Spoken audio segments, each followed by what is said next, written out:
Cinema দেখতে গেছি অনিল হালদারের সিনেমা, তখন হাটপাড়ায় হতো।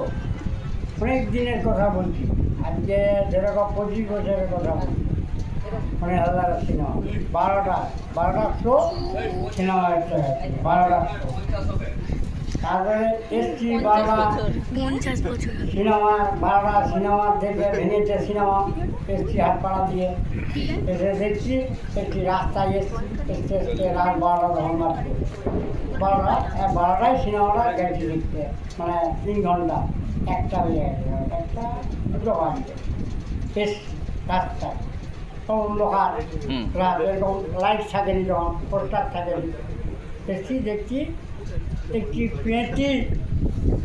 পেঁটি একটি বাঁশ নুয়ে বসে আছে।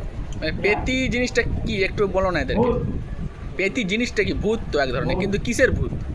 ওটা একটা পেঁটি হয়, মেয়ে মানুষ তোমার যাই মরে গেলে, গলায় দড়ি দিয়ে মরে গেলে তারা পেঁটি, অপঘাতে মৃত্যু হলো।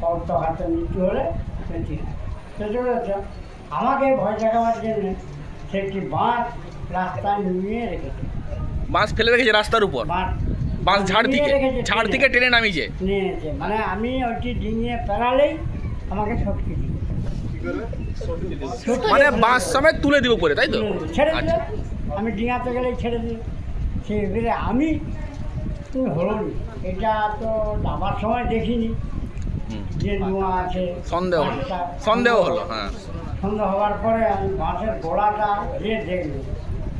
দেখছি খুব টান, বাঁশটা খুব টান ধরে আছে, মানে আমি ডিঙালেই ছেড়ে দেবে। সে একেবারে ছেড়ে দিবে, হ্যাঁ। মানে দিয়েই আমাকে মেরে দিবে। সেটা বুঝেছি। ফের আমি গেলাম, গিয়ে বলছি তুই তো ভালো নয়, দেখি একে সরাসরি এই কে কোথায় রে, আমি কিন্তু পেছাব করে দিচ্ছি, তুই কোথায় যাচ্ছি যা, জানো ধান তো বলেছি। হ্যাঁ, টাক করে মাথা ছেড়ে দিয়ে আর মন্ত্রের মতো কাজ, মানে পেচ্ছাপ হচ্ছে মন্ত্রের মতো কাজ করলো, তাই তো? করে হেসে হাসছে এবার। হাঁটছে, খুব হাঁটছে, হাঁটতে হাঁটতে আমি দাঁড়িয়ে আছি দেখছি, জানো এবারে এসছি আমি, এসছে দেখছি আমার পাশে ওইরকম এসছে, হাঁটছে, আমি মানে কি দেখে বুঝলে হাঁটছেটা? কি দেখে বুঝলে? ছায়া? সাদা ছায়া, সাদা রকম ছায়া। আমি বলছি কি আমার ঘরকে যাবি? এখন হ্যাঁ করে হাসছি, আবার হাসছে। কথা বলতে পারছি, হাসছি। আমি যাই তো আমার ঘর বলে নিয়ে এলুম ঘরকে, খানিকটা এলো, এসে বলতে আর যাবো, ঘনায় কথা বলছে যাবনি বলে? হ্যাঁ। যে আর যাবনি, তুই মারবি? হ্যাঁ। আমি মাকে বলছি, মা আমাকে 8 ঘন্টিটা দে তো, দেখি আমার পেছনে পেঁচিয়ে গেছে। ওরা 8 ঘন্টিটা বার করে দিল, নাকটা কেটে দেবো তো, নাকটা কেটে দেবো। তখন বলতো উড়িয়ে বাপ রে, আমি আর থাকবো না, পালিয়ে যাচ্ছি বলে ছুটে পেতিয়ে পেতি ছুটে পালিয়ে গেল। আজমটি দেখলে? আচ্ছা, আজমটির সঙ্গে কি সম্পর্ক পেতির? এত ভয় পাওয়ার কারণ কি?